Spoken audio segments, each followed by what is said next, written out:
ഞങ്ങൾക്ക് 3000 രൂപ വെച്ച് കിട്ടിയേ പറ്റൂ. ഞങ്ങളെ പേയ്മെന്റ് അതാണ്.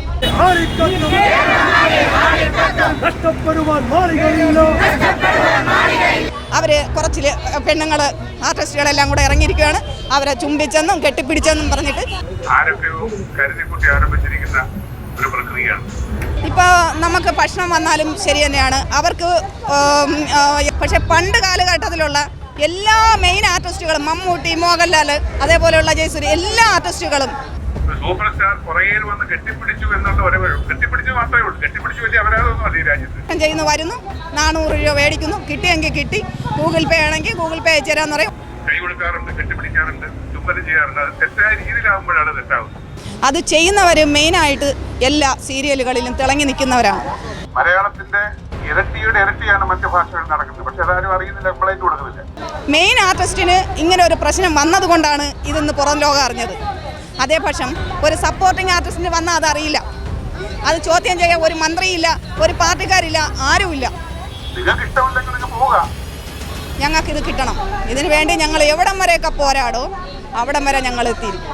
ചെവുക്കുറ്റി അടിച്ചിട്ട് അവന്റെ മുണ്ടും ഷർട്ടും എല്ലാം വലിച്ചു കീറി ഒരു ചവിട്ടൂടെ കൊടുത്തിട്ട് പോവുക. നമസ്കാരം.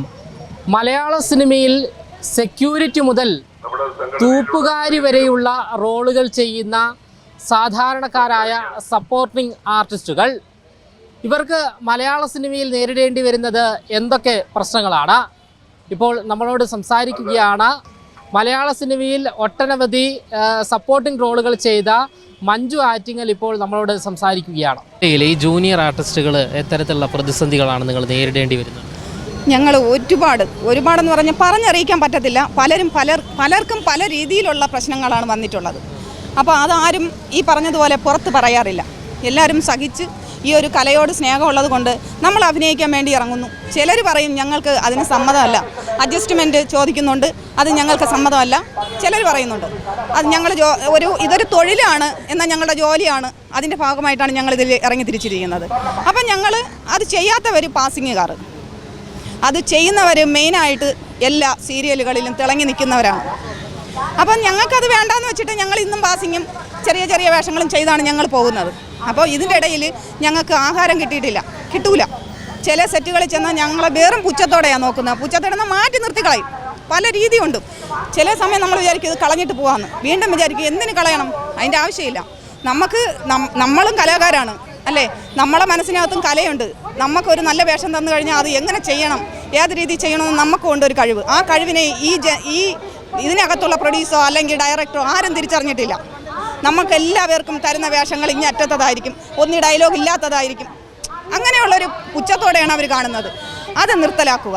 പിന്നെ ഹേമ കമ്മിറ്റി എന്ന് പറയുന്നത് അത് കൊണ്ടുവന്നത് വലിയ കാര്യമാണ്. ഒരുപാട് വർഷങ്ങൾക്ക് മുമ്പ് ഇത് നിലവിൽ വന്ന ഒരു സംഭവമാണ്. അത് എങ്ങനെയോ അത് തടഞ്ഞു വെച്ചിരുന്നു. ഇപ്പോൾ അത് വീണ്ടും പുറത്തു വന്നത് മെയിൻ ആർട്ടിസ്റ്റിന് ഇങ്ങനെ ഒരു പ്രശ്നം വന്നതുകൊണ്ടാണ് ഇതെന്ന് പുറം ലോകം അറിഞ്ഞത്. അതേപക്ഷം ഒരു സപ്പോർട്ടിംഗ് ആർട്ടിസ്റ്റിന് വന്നാൽ അതറിയില്ല. അത് ചോദ്യം ചെയ്യാൻ ഒരു മന്ത്രിയില്ല, ഒരു പാർട്ടിക്കാരില്ല, ആരുമില്ല. അപ്പം മെയിൻ ആർട്ടിസ്റ്റിന് വന്നപ്പോഴാണ് ഇത് പുറം ലോകം അറിഞ്ഞത്. പക്ഷേ അതിനു മുമ്പ് പണ്ട് കാലത്ത് നടന്ന കുറേ സംഭവങ്ങൾ, നമ്മൾ സ്ത്രീകളാണ്, ഒരുപാട് ലേഡീസുകൾക്ക് പിന്നെ മെയിൻ ആർട്ടിസ്റ്റുകൾക്കൊക്കെ ഒരുപാട് പീഡനം സംഭവിച്ചിട്ടുണ്ട്. അത് ചിലപ്പോൾ അവരുടെ ഇഷ്ടത്തോടെ ആയിരിക്കാം, ചിലപ്പോൾ ഇഷ്ടമില്ലാതെ ആയിരിക്കാം. പക്ഷെ അന്ന് പ്രതികരിക്കാത്തത് ഇന്ന് പ്രതികരിച്ചിട്ട് കാര്യമില്ല. അത് അന്ന് അവർ ഒരു പെണ്ണാണെങ്കിൽ, നമ്മളെ തുളസി സാർ പറയും പോലെ ഒരു പെണ്ണായിരുന്നുവെങ്കിൽ അവരാഗ്രഹിക്കേണ്ടത് നമ്മളെ ശരീരമാണ്, അല്ല നമുക്ക് കലയല്ല എന്ന് വിചാരിച്ച് അവരത് നിർത്തലാക്കണമായിരുന്നു അല്ലേ? അവരന്ന് ചെയ്തില്ല. അവർ വലിയ സ്റ്റാറായി, മക്കളായി എല്ലാം ആയി വന്നപ്പോൾ ഈ സിനിമാ ലോകത്തെ ഇല്ലാതാക്കാൻ വേണ്ടിയിട്ട് അവർ കുറച്ച് പെണ്ണുങ്ങൾ ആർട്ടിസ്റ്റുകളെല്ലാം കൂടെ ഇറങ്ങിയിരിക്കുകയാണ്. അവരെ ചുംബിച്ചെന്നും കെട്ടിപ്പിടിച്ചെന്നും പറഞ്ഞിട്ട് ഇപ്പം ഇറങ്ങിയിട്ട് അതിന് എൻ്റെ ഒരു ഇത് വെച്ചിട്ടാണെങ്കിൽ അതിന് ഒരു വിലയുമില്ല. ഒരു പെണ്ണാണെങ്കിൽ അവളുടെ ദേഹത്തോടെയോ അവളെ വാക്കല്ലാണ്ട് ആരെങ്കിലും സംസാരിച്ചു കഴിഞ്ഞാൽ അവിടെ ക്ലോസ് ചെയ്ത് അവനെ ചെയ്യേണ്ട രീതി ചെയ്ത് പോവുക, അല്ലെങ്കിൽ ഞങ്ങൾക്ക് താല്പര്യമില്ല എന്ന് പറയുക. അല്ലാതെ ഈ ഒരു വിഷയത്തിൽ എനിക്ക് പറയാനുള്ളത് എനിക്ക് ഇതിലൊരിതില്ല. കാര്യം ഇത് വേറും തെറ്റാണ്.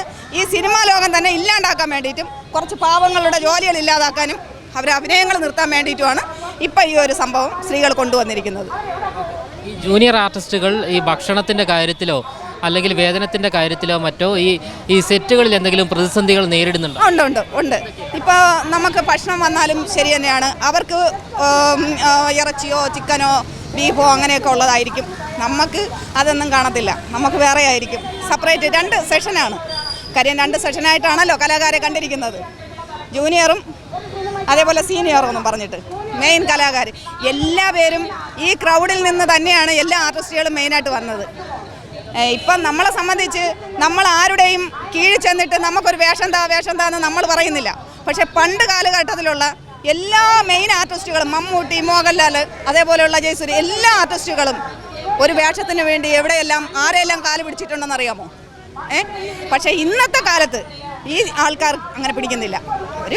ഒരു വേഷത്തിന് കോർഡിനേറ്റർമാരുണ്ട്. അവർ വിളിക്കുന്നു, പോകുന്നു, ചെയ്യുന്നു, വേഷം ചെയ്യുന്നു, വരുന്നു, 400 രൂപ മേടിക്കുന്നു. കിട്ടിയെങ്കിൽ കിട്ടി. ഗൂഗിൾ പേ ആണെങ്കിൽ ഗൂഗിൾ പേ അയച്ചു തരാമെന്ന് പറയും. 1 മാസം കഴിഞ്ഞിട്ട് 1 വർഷം കഴിഞ്ഞിട്ട് അവർക്ക് കൊടുക്കുന്നില്ല. ഒരുപാട് ടെൻഷൻ അനുഭവിച്ചുകൊണ്ടിരിക്കുകയാണ് ഇന്ന് ഈ ആൾക്കാർ. അപ്പോൾ അത് എനിക്ക് പറയാനുള്ള ഇത്രയേ ഉള്ളൂ. ഇതിനൊരു നീതി കിട്ടണം. സപ്പോർട്ടിങ് ആർട്ടിസ്റ്റുകളെന്ന് പറഞ്ഞ് ഞങ്ങളെ ഈ വിളിക്കുന്ന ഓരോ വർക്കിനും ഞങ്ങൾക്ക് 3000 രൂപ വെച്ച് കിട്ടിയേ പറ്റൂ. ഞങ്ങളെ പേയ്മെൻ്റ് അതാണ്. ഞങ്ങൾക്കത് കിട്ടിയേ പറ്റൂ. എത്രയോ കോടിക്കണക്കിന് ഓരോ ആർട്ടിസ്റ്റുകൾ മേടിക്കണില്ലേ? ഒരാൾ കോടിക്കണക്കിനല്ലേ മേടിക്കുന്ന? അതിൻ്റെ ഒന്നും ആയിട്ടില്ല ഇത്. ഞങ്ങൾക്കിത് കിട്ടണം. ഇതിനു വേണ്ടി ഞങ്ങൾ എവിടം വരെയൊക്കെ പോരാടോ അവിടം വരെ ഞങ്ങൾ എത്തിയിരിക്കും. യഥാർത്ഥത്തിൽ സ്ത്രീയും പുരുഷനും ജോലി ചെയ്യുന്ന എല്ലാ മേഖലകളിലും നടക്കുന്ന ഒരു സംഭവത്തെ ഇത്ര പർവ്വതീകരിച്ച് സിനിമാ രംഗത്തെ തകർക്കാൻ വേണ്ടി മാത്രം ആരൊക്കെയോ കരുതിക്കുട്ടി ആരംഭിച്ചിരിക്കുന്ന ഒരു പ്രക്രിയയാണ്. 2 വനിതകൾ, 2 ജൂനിയർ ആർട്ടിസ്റ്റുകൾ അവർ ചെയ്തു എന്ന് പറയപ്പെടുന്ന അല്ലെ അവരെ ചെയ്തു എന്ന് ആരോപിച്ചിരുന്ന 2 കാര്യങ്ങൾക്ക് വേണ്ടിയാണ് ഇപ്പോൾ സമരം ചെയ്തിരിക്കുന്നത്. 8 വർഷങ്ങൾക്ക് മുമ്പ് നടന്ന സംഭവമാണ്. അവർക്ക് ചെയ്യുന്നത് ഇഷ്ടമല്ലായിരുന്നെങ്കിൽ അവിടെ വെച്ച് അവർക്ക് പറഞ്ഞ് തിരിച്ചു പോകാമായിരുന്നു. അത് ചെയ്യാതെ വർഷങ്ങൾക്ക് മുമ്പ് ഒരു സീനിയർ നടൻ, ഒരു സൂപ്പർ സ്റ്റാർ പുറകേൽ വന്ന് കെട്ടിപ്പിടിച്ചു എന്നുള്ള കെട്ടിപ്പിടിച്ചു മാത്രമേ ഉള്ളൂ. കെട്ടിപ്പിടിച്ചു വലിയ അപരാധമൊന്നുമല്ല ഈ രാജ്യത്ത്. നമ്മളെല്ലാം ആദ്യമായിട്ട് കാണുമ്പോൾ കെട്ടിപ്പിടിക്കാറുണ്ട്. കാണുമ്പോൾ നമ്മുടെ സംസ്കാരം അതാണ്. കൈ കൊടുക്കാറുണ്ട്, കെട്ടിപ്പിടിക്കാറുണ്ട്, ചുംബനം ചെയ്യാറുണ്ട്. അത് തെറ്റായ രീതിയിലാകുമ്പോഴാണ് തെറ്റാവുന്നത്. അതും അവിടെ വെച്ച് മാപ്പും പറഞ്ഞതിന് ശേഷം 8 വർഷത്തിന് ശേഷം പണം കൊയ്യുന്നതിന് വേണ്ടി മാത്രം വിലപേശം നടത്തി ഇപ്പോൾ വരാത്തത് കൊണ്ടാണ് ഇപ്പോൾ ഇങ്ങനെ ഒരു സംഭവത്തിൽ വന്നിരിക്കുന്നത്. വളരെ കഷ്ടമായി പോയി. അതിനേക്കാൾ വലിയ അരോചകമായ സംഭവങ്ങൾ, അതിക്രമങ്ങൾ, പീഡനങ്ങൾ നമുക്ക് ചുറ്റും നടന്നുകൊണ്ടിരിക്കുക. അത് ഏറ്റവും വലിയ തമാശ എന്ന് പറയുന്നത് സുപ്രീം കോടതി പോലും സ്ത്രീ പുരുഷ ബന്ധത്തെ അനുകൂലിച്ചിരിക്കുക. ഈ സ്ത്രീക്കും പുരുഷനും ഇഷ്ടമുണ്ടെങ്കിൽ ഏത് ലോഡ്ജിൽ നമുക്ക് മുറിയെടുക്കാം, അവർക്ക് ചെയ്യാവുന്നതൊക്കെ ചെയ്യാം. ആ ഒരു ലോകത്താണ് നമ്മൾ താമസിക്കുന്നത്, ജീവിക്കുന്നത്. സിനിമാക്കാർക്ക് ഒന്ന് തൊട്ടുപോയാൽ, ഒന്ന് ചുംബിച്ചു പോയാൽ, ഒന്ന് കെട്ടിപ്പിടിച്ചു പോലെ 2 പേരോ മഹാപരാധം ലോകത്തെങ്ങും ഇല്ലാത്ത ഒരു അപരാധം എന്നും പറയുകയും അതിനെ പർവ്വതീകരിക്കുക, അത് വലിയൊരു അപരാധമായിട്ട് കാണിക്കുകയും ചെയ്യുന്ന ഈ ദുഷിച്ച് നാറിയ പ്രവണത അവസാനിച്ചേ പറ്റൂ. ദയവായി ഒന്നേ പറയാനുള്ളൂ, ഒരു വലിയ വ്യവസായത്തെ തകർക്കരുത്. 10000 പങ്കെടുക്കുന്ന ജീവിത സന്ധാരണമായി കാണുന്ന ഒരു ഇൻഡസ്ട്രിയെ തകർക്കരുത്. ആ ഒരു അപേക്ഷ മാത്രമേ എല്ലാവരോടും പറയാനുള്ളൂ. എനിക്ക് വനിതകളായ നിങ്ങളോടും ഒക്കെ പറയാനുള്ളത്, ശരിയാണ്, ഇത്തരം ചെറിയ കൊച്ചു പീഡനങ്ങളോ പീഡനങ്ങളല്ല, അനാശാസ്യ പ്രവർത്തനങ്ങൾ സിനിമാ രംഗത്ത് നടക്കുന്നുണ്ടെന്നുള്ള സത്യമാണ്. അത് ശരിക്കാൻ പറ്റില്ല. അത് ഇവിടെ അല്ല, ഇതിനേക്കാൾ ശ്രീകുമാരൻ തമ്പിസാർ തന്നെ പറഞ്ഞു കേട്ടല്ലോ, മലയാളത്തിന്റെ ഇരട്ടിയാണ് മറ്റു ഭാഷകളിൽ നടക്കുന്നത്. പക്ഷെ അതാരും അറിയുന്നില്ല, കംപ്ലൈന്റ് കൊടുക്കുന്നില്ല. അത് വെച്ച് നോക്കുമ്പോൾ നമ്മുടെ ഈ കൊച്ചു കേരളത്തിൽ ചെറിയ സംഭവം നടക്കുന്നുള്ളൂ. നിങ്ങൾക്ക് ഇഷ്ടമില്ലെങ്കിൽ നിങ്ങൾ പോവുക. നിങ്ങളോട് ആവശ്യമില്ലാത്ത കാര്യങ്ങൾ ചോദിച്ചാൽ അവന്റെ ചെറുകുറ്റിക്ക് ഒരു അടിയും കൊടുത്തിട്ട് പോവുക. അത് ചെയ്യാൻ കഴിയാത്ത എന്താ? അതിനുള്ള ചങ്കൂറ്റ് നിങ്ങൾക്കുണ്ടാകണം, ആർജവ ശക്തി ഉണ്ടാകണം, ഇച്ഛാശക്തി ഉണ്ടാകണം. അവിടെയാണ് പെണ്ണാകുന്നത്. പെണ്ണെന്നുള്ള ശക്തിയാണ്. സ്ത്രീ കഴിഞ്ഞേ ഉള്ളു പുരുഷൻ. മാതാപിതാ ഗുരു ദൈവം എന്ന് പറഞ്ഞാൽ മാതാവ് കഴിഞ്ഞുള്ളൂ, സ്ത്രീ കഴിഞ്ഞുള്ളൂ. സ്ത്രീകൾക്ക് ഏറ്റവും കൂടുതൽ ഇമ്പോർട്ടൻസ് കൊടുക്കുന്ന ഒരു രാജ്യമാണ് നമ്മുടേത്. ആ രാജ്യത്ത് നിങ്ങളെ കയറി പിടിക്കുന്നതാണ് നിങ്ങളുടെ കഴിവുകളാണെന്ന് ഞാൻ പറയും. ഇനിയെങ്കിലും പ്രതികരിക്കുക. ചെവുക്കുറ്റി അടിച്ചിട്ട് അവന്റെ മുണ്ടും ഷർട്ടും എല്ലാം വരച്ചു കയറി ഒരു ചവിട്ടൂടെ കൊടുത്തിട്ട് പോവുക. എനിക്ക് നിങ്ങളോട് പറയാനുള്ള അറിവ്. ഇനി ഇത് ആവർത്തിക്കരുത്. ഇത് ആവർത്തിക്കാൻ പാടില്ല. സിനിമാ രംഗത്തല്ല, ഒരു രംഗത്ത് ഇത് ആവർത്തിക്കാൻ പാടില്ല. ബഹുമാനപ്പെട്ട സർക്കാരിനോട് എനിക്ക് പറയാനുള്ളത്, ഇത്തരം അതിക്രമങ്ങൾ നടക്കുന്ന എല്ലാ മേഖലകളിലും ഇതുപോലുള്ള ഹേമ കമ്മിറ്റി വരട്ടെ, റിപ്പോർട്ട് സമർപ്പിക്കട്ടെ. ഒരു പുതിയ ശുദ്ധീകരണം നമുക്കിവിടെ വെച്ച് തുടങ്ങാം. നിങ്ങളിപ്പോൾ നിലവിലെ എന്താവശ്യമാണ് ഉന്നയിക്കുന്നത്? ഞങ്ങളുടെ ഈ ധർണ എന്ന് പറയുന്നത് സപ്പോർട്ടിംഗ് ആർട്ടിസ്റ്റുകൾക്ക് മാന്യമായ വേതനം, അതുപോലെ അവർക്ക് തൊഴിൽ മേഖലകളിൽ ഉണ്ടാകുന്ന സുരക്ഷിതത്വം, അതുപോലെ ഷൂട്ടിംഗ് കഴിഞ്ഞാൽ കൃത്യസമയത്ത് വീട്ടിലെത്തിക്കുവാൻ അല്ലെങ്കിൽ ബസ് സ്റ്റാൻഡിലെങ്കിലും എത്തിക്കാനുള്ള സംവിധാനം. പലപ്പോഴും കൃത്യമായ വേതനം പോലും, മാന്യമായ വേതനം പോലും കൊടുക്കാതെ ഷൂട്ടിംഗ് കഴിഞ്ഞ ശേഷം നിങ്ങൾക്കുള്ള വേതനം ഗൂഗിൾ പേ ചെയ്തു തരാമെന്ന് പറഞ്ഞ് ഈ പ്രിയപ്പെട്ട കലാകാരന്മാർ കലാകാരികൾ കബളിപ്പിക്കപ്പെടുന്നു. അവർ പറഞ്ഞു കൊടുക്കും, നമ്പർ പറഞ്ഞു കൊടുക്കും, പക്ഷേ മാസങ്ങളായാലും ഗൂഗിൾ പേയിൽ പൈസ വരില്ല.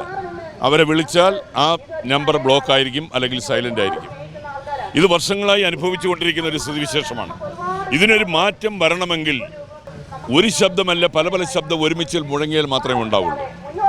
ഇവിടെ കൂടിയിരിക്കുന്നവർക്ക് വ്യക്തിപരമായിട്ട് പല രാഷ്ട്രീയം ഉണ്ടായിരിക്കും, പക്ഷേ ഈ ധർണയിൽ പങ്കെടുത്തവരെല്ലാം ഒരു രാഷ്ട്രീയ ചിന്താഗതിയാണ്, കലാകാരനാണ്, കലാകാരിയാണ്. ആ ചിന്താഗതിയിലാണ് നമ്മൾ മുന്നിട്ടിറങ്ങിയിരിക്കുന്നത്. നമ്മൾ രക്തസാക്ഷി മണ്ഡപത്തിൽ നിന്ന് ആരംഭിച്ചു, ഇന്നിവിടെ വന്നു. ഈ മെമ്മോറണ്ടം തയ്യാറാക്കി ബഹുമാനപ്പെട്ട സാംസ്കാരിക വകുപ്പ് മന്ത്രിക്കും അതുപോലെ ബഹുമാനപ്പെട്ട കേരള മുഖ്യമന്ത്രിക്കും നമ്മുടെ നിവേദനം കൊടുക്കും. ഈ കൊടുത്തു കഴിഞ്ഞാൽ ഇതിന് ശാശ്വത പരിഹാരമുണ്ടാകും എന്നൊരു പോസിറ്റീവ് ആറ്റിറ്റ്യൂഡാണ് നമ്മുടെ മനസ്സിലുള്ളത്.